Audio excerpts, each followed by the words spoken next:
toimub 90ndate alguse luksusautode võrdlustest. Lexus LS, Jaguar XJ, Volvo 960 ja Audi V8.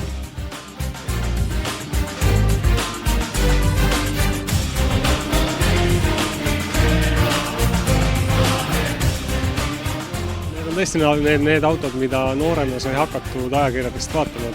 Need on nagu kõige siiamaani mõjuvad nagu kõige paremini, ütleme siin, et panevad südame põksuma alati, kui näed liikluses. Ja selle koha pealt on täna ka tõeline pidupäev nagu minu jaoks, et selliseid autosid näeb harva liikluseski juba ja seda veel vähem saab nendega sõita.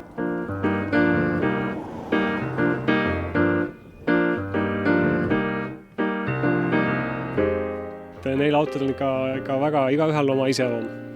Kõik nad on ikkagi võimsa mootoriga ja paljude silindritega. Et praegusel ajal on täpselt sama, et V8 väga harva näevad autodel ja kui siis väga kallistel ja autodel, mida ostetakse väga vähem.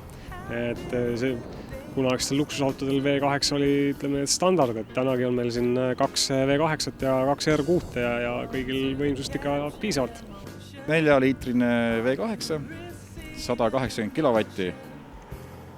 Neid esimese põlvkonna Lexusi ja kõige esimese Lexusi LS on üldse saada vähe ja need, mis on saada, on kas siis ära juba ratsitud, noorte poolt ära tuunitud või...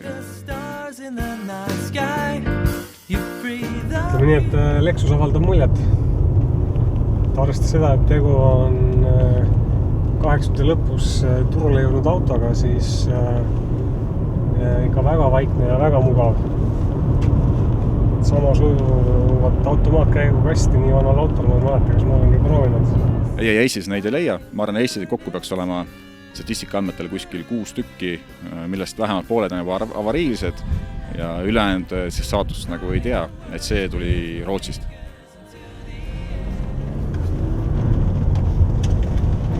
Mis on Volvo klumbiks, Volvol on istmed on kõige mugavamad. Hästi paksu polstriga ja tõesti mõnus on mida istuda. Legendi järgi on see siis olnud kunagi Volvo tehase direktori auto, kes oli Volvo tehase direktor aastatel 70 kuni 94, ehk siis Per Güllehammer.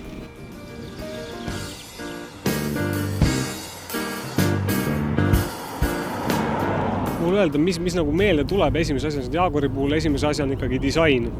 Ta on nii seest kui väljast on omamoodi eriline ja igal juhul ilus. Audi on nendest kõige võimsam ja sõiduemotsiooni dünaamika mõttes ikkagi pakub palju. Et käredama häälega ja parema minekuga ja selle roolis gaasi vajutades ikka tunned selle auto võimsust jagub.